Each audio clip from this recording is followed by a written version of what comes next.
it's great to be here because I'm a Brooklyn guy. And I was born in my Maimonides Hospital 63 years ago, not too far down the road.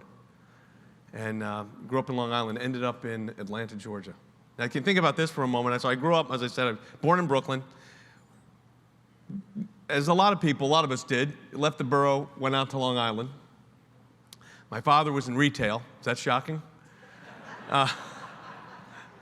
We ended up in Atlanta in 1970. And could you imagine this kid from Brooklyn in Atlanta in 1970? I'll never forget my first day of class in high school. I thought the teacher was speaking in a different language. And everybody was so nice. You remember things, about being nice. So I remember you had to use a blue Bic pen for one particular test. You had to have a blue Bic pen. And I went to a 7-Eleven and asked for the blue Bic pen. I said, "Do you have a blue Bic pen?" "Sure don't." And she was happy about it. But anyway, so I'd like to give a little bit about how I got here. As I said, I was born in Brooklyn, ended up in Atlanta, ended up going to Atlanta Baptist College. Now, figure that one out. It actually became Mercer University the semester I went. I graduated high school a year early. I wish I could tell you it was because of academic excellence. It was just because I still had a little bit too much New York, and I needed to get to college. So I had to go to a college that was close to home because I had to work. And the closest college to the house in driving distance was Mercer University, which was Atlanta Baptist College. Just became Mercer University, was Atlanta Baptist. And this was, 1973, in the kind of the heart and the heat of the Jesus movement. I mean, there was a lot of Jesus talk on these campuses. And of course, I remember telling my father I was going to Atlanta Baptist College, and Atlanta Baptist College?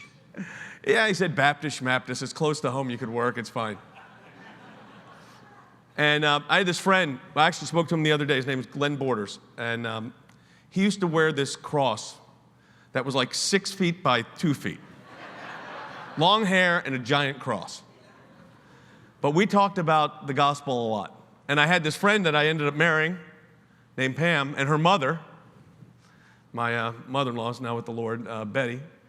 And Pam and I would go out on a date, and then I'd take her back to the house, and then Pam's mother and I would stay up till 2 o'clock in the morning. Seriously, talking about faith issues. And you see how God just kind of orchestrates your path. And there I was one afternoon, because this is really like a family reunion, and Stuart Dowerman was leading a Messianic singing group at a Christian Missionary Alliance church in a co-sponsored event between the Christian Missionary Alliance Church and then American Board of Missions to the Jews, which to me was like, what does that even mean? But I'd been studying, and I had to take a course in either Old Testament or New Testament at Mercer. That was it. I said, well, I was bar mitzvah, so I know the Old Testament. I'll take a course in New Testament, like I'm some, rabbinic scholar, which I was not, by any stretch of anyone's imagination. And I had this professor whose wife was Jewish and a believer, which I didn't even know what that meant. And he said, well, I'm going to have you do you had to do a class paper. And he said, I'm going to have you do an Old Testament prophecy with a New Testament fulfillment. This is like literally Greek to me. I'm trying to figure out what he's talking about. So he gives me the 53rd chapter of Isaiah. Who would believe our report? And to who the arm of the Lord has been revealed. You know the scripture verse. So I did this kind of, analysis, and I've been doing that. I still use the yellow legal. Actually, I don't use yellow anymore because as I've gotten older, white paper's better than yellow for the eyes, but I still do the legal pad. I still write my stuff out, old school, as my children who now have children tell me. And I wrote this list out. I had to do this paper of, is Jesus the Messiah or is he not? And kind of came to the intellectual conclusion that Jesus was the Messiah. But it was very much it makes sense. The scriptures line up. Jesus could be the Messiah. Okay.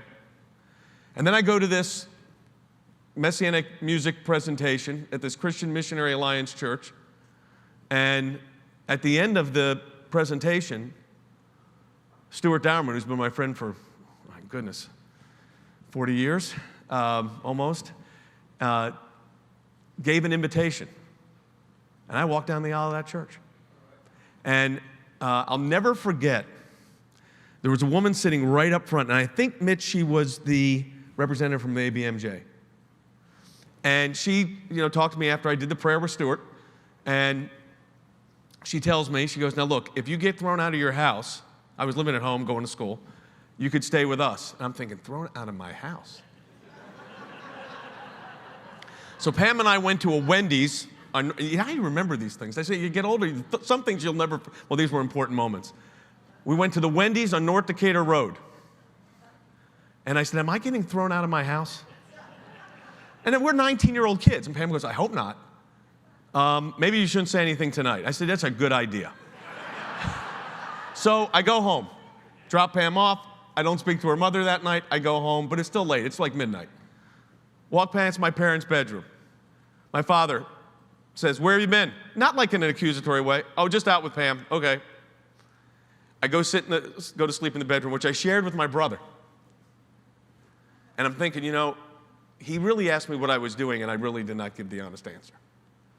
So I said, okay, now I want you to think about this. Now it's about 2 o'clock in the morning, and your 19-year-old son comes to your bedroom door and says, Dad, I need to talk to you tonight. Whatever he was thinking, this wasn't as bad. So we went downstairs to the family meeting room, which was the kitchen. It was a small kitchen in our house, and I said to him, I'll never forget, this is another one of these things indelibly impressed on my mind. I said to my father, I said, Dad, I have something to tell you. I have decided that Jesus is the Messiah. To which my father responded, you've decided?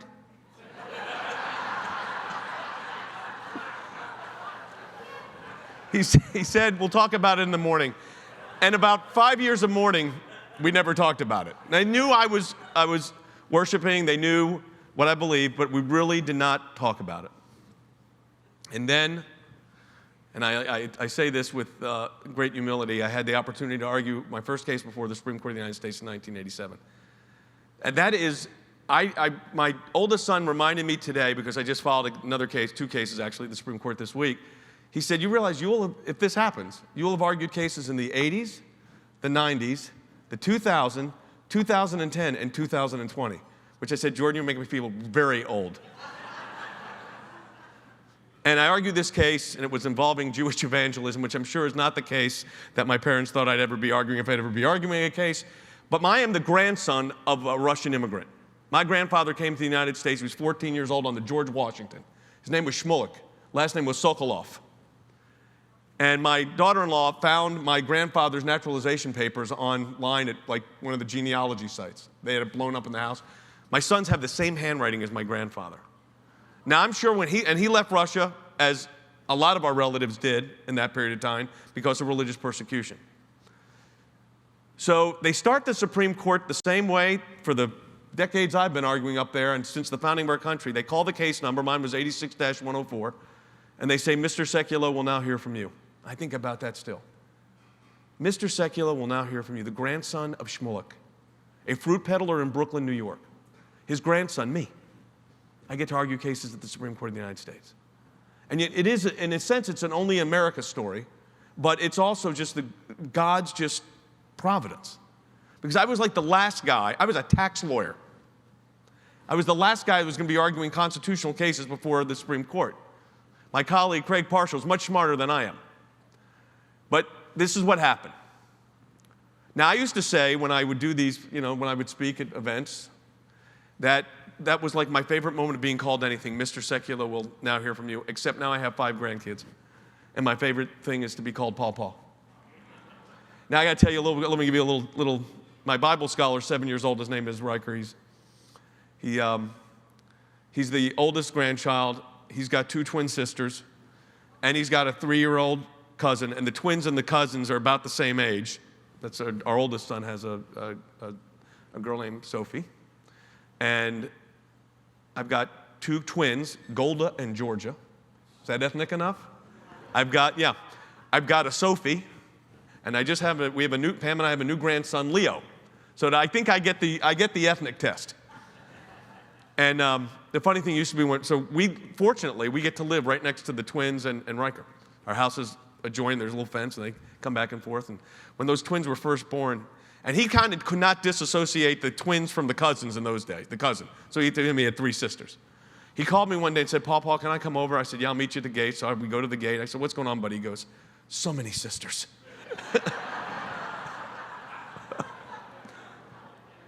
I get to take him, whenever I'm in town, I get to take him to school. And he gives me the Bible quiz. And, which is the most important conversation you ever have with your kids about anything.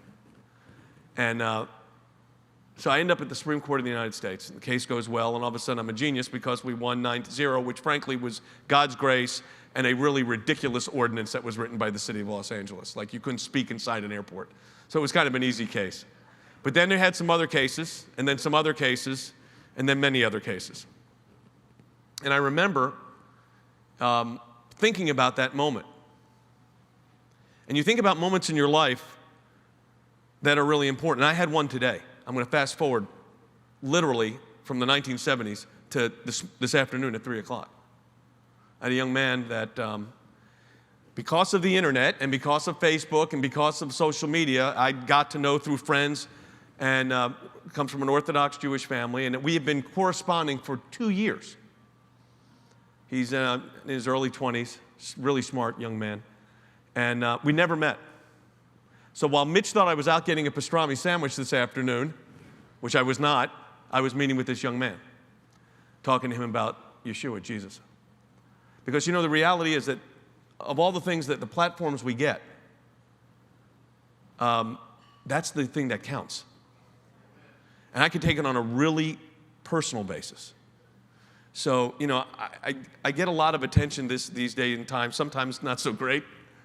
I will tell you one funny story, though. I told this to Mitch Zahava. So there was an article in one of the papers, and they said, Sekulow is a very affluent guy. He has a gold watch, which I brought tonight. This is a gold watch. It's 2J, love grandma, 61069. It's my bar mitzvah watch. It was a Washington Post, or one of them said he's this fancy lawyer wearing his bar mitzvah watch. Now, it's 50 years old. So, 50 years old. So I wear it to the Supreme Court of the United States and here. That's about it. But it still keeps great. I had it cleaned about 2 years ago. It keeps great time. But I was thinking about the importance of sharing our faith and how the platforms that we've given are interesting, but it's also the one-on-one, which Chosen People has done a great job with for 125 years. But I think about my own mother. So I told you that I told my father, and then a couple years later, my mother took me to a Chinese restaurant. I remember it by restaurants.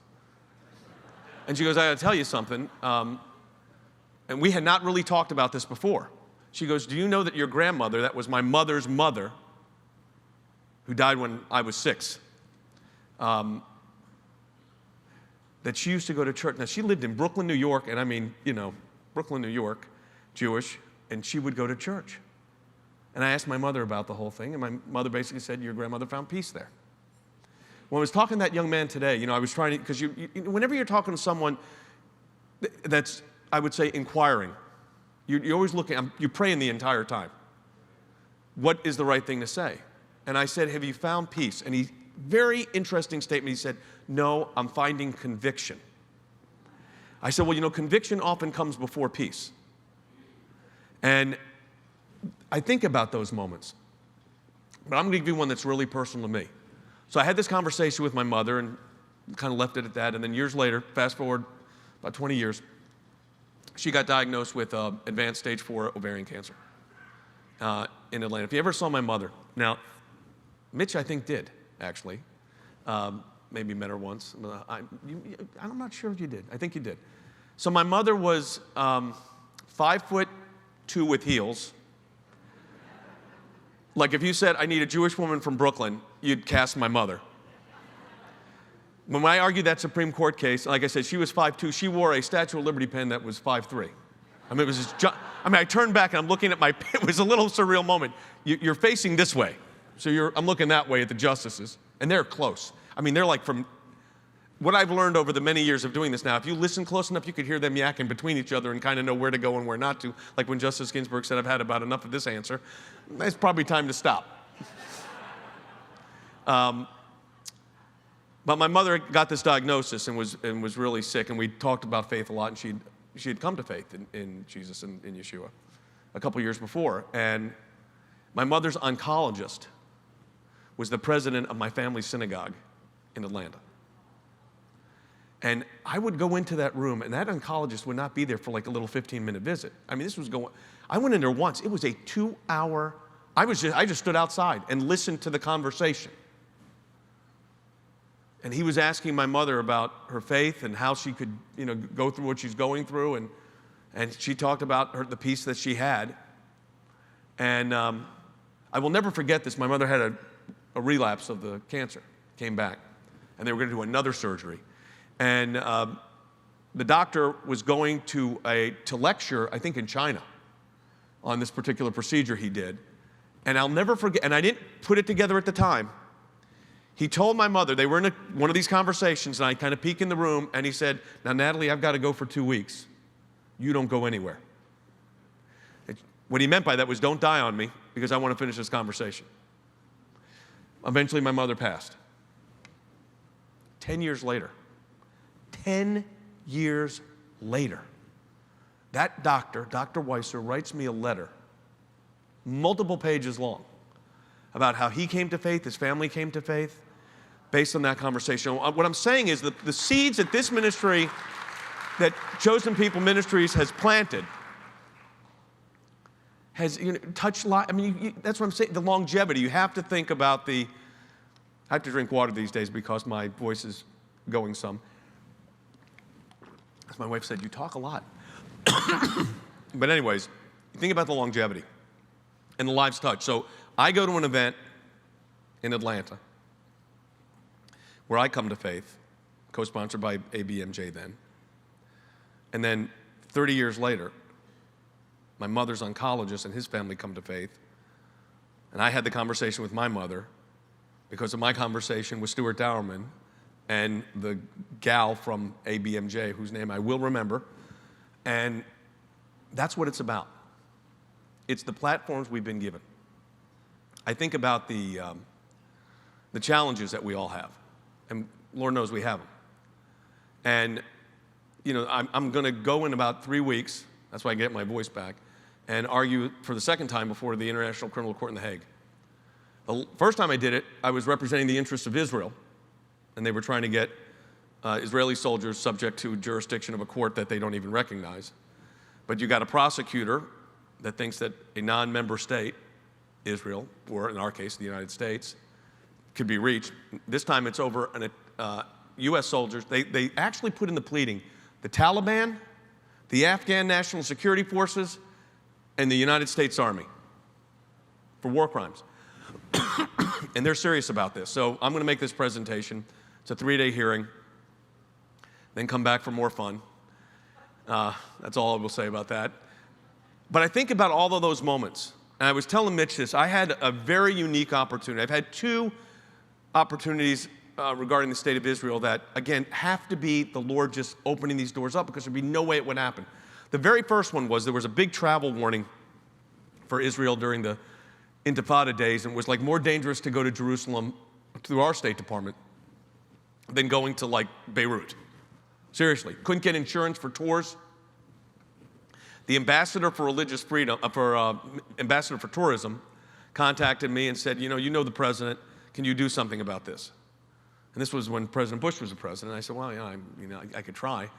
And I was at a meeting, actually at the White House with the president then, and at the end of the meeting, which he never did before and he never did after, he said, there's something else you're supposed to tell me.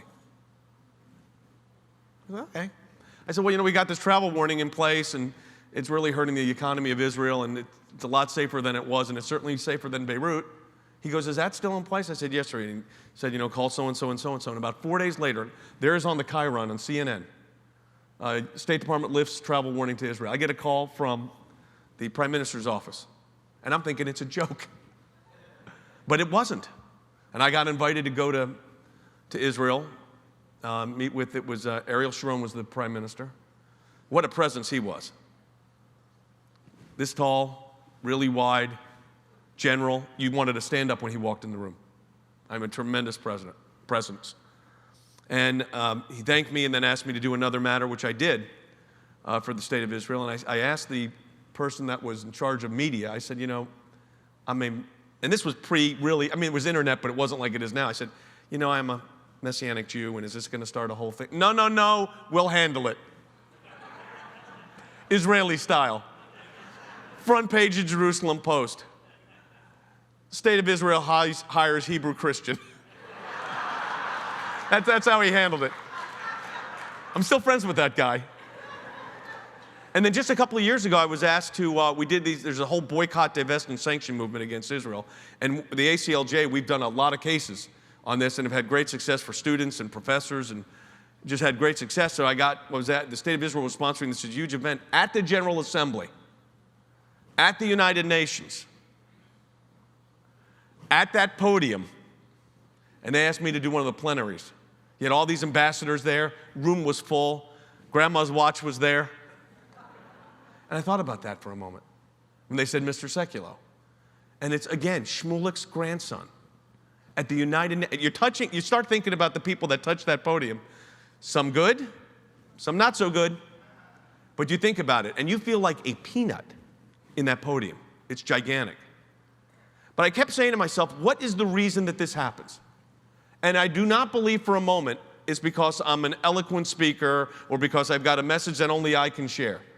I believe God orchestrates our paths. And that if we ever forget that the individual proclamation of gospel is where it's at, I mean, that is, what is the life and death moment?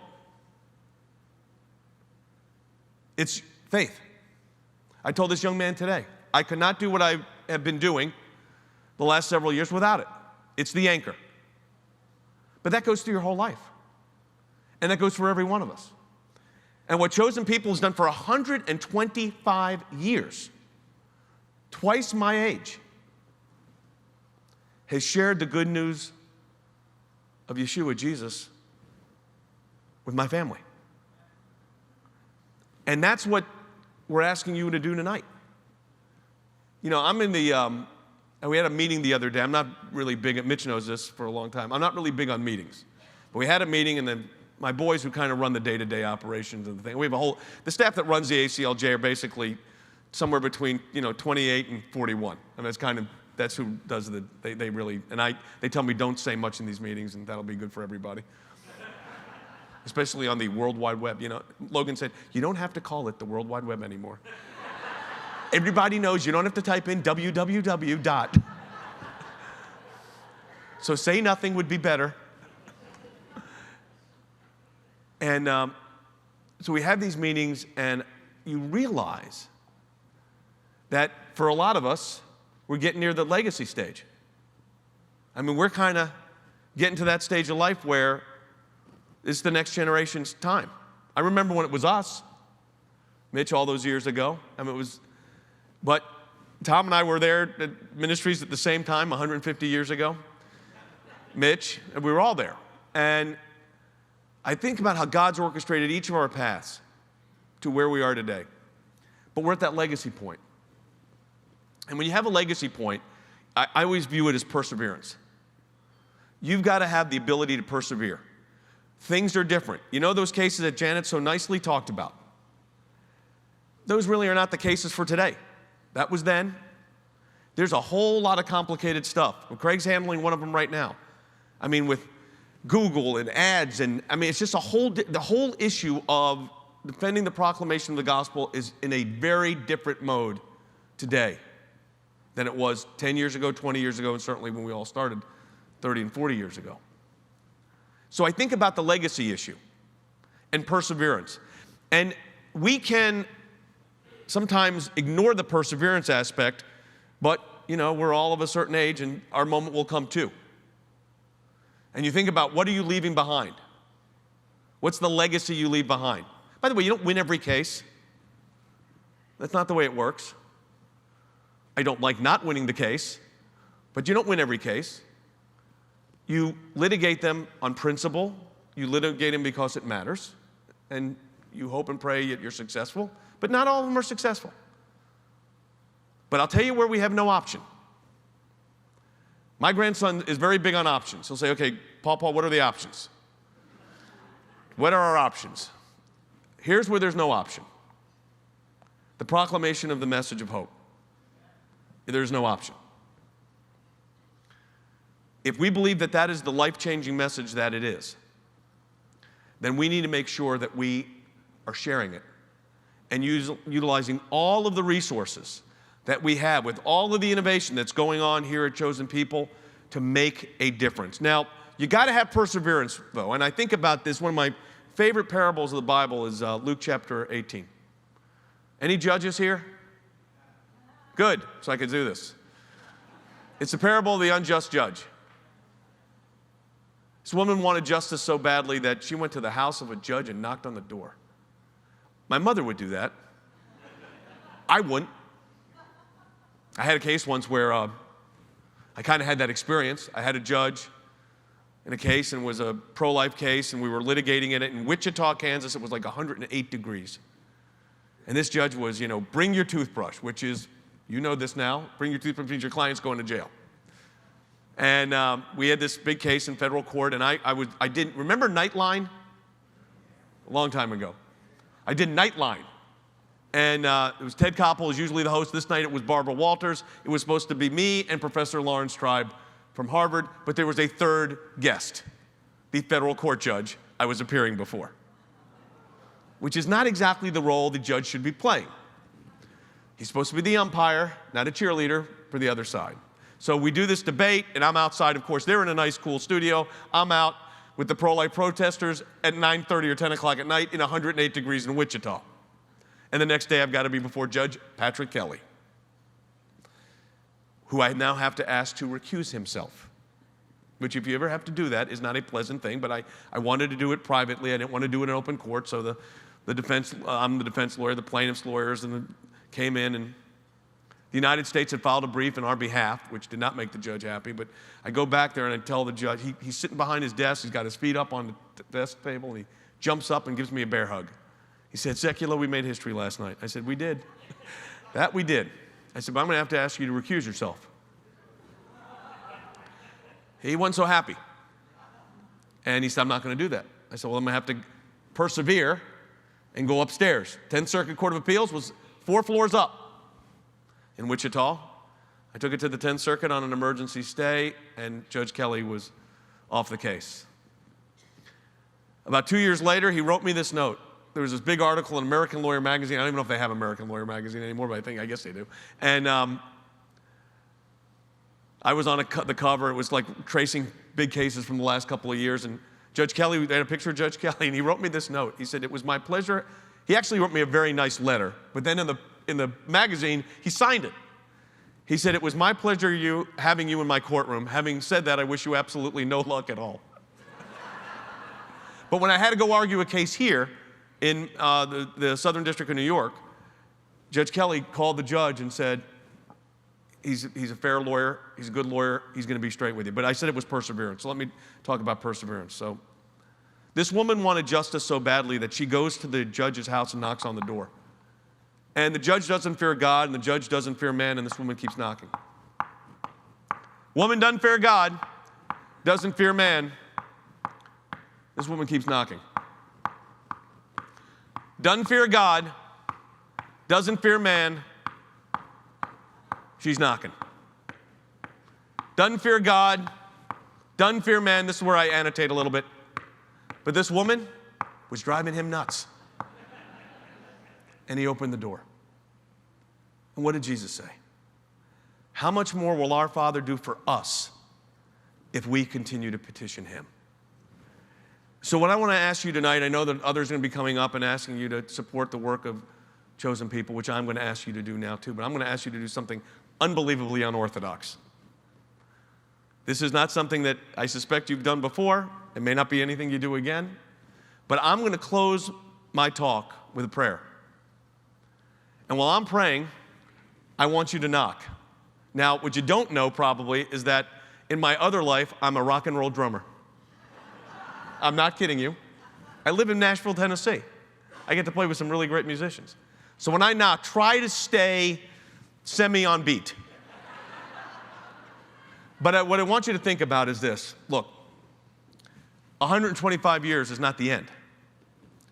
125 years is the beginning.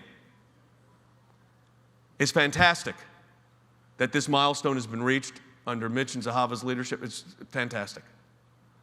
I've seen what God has done in this ministry in the last, Mitch, how long has it been now? Just 22 years.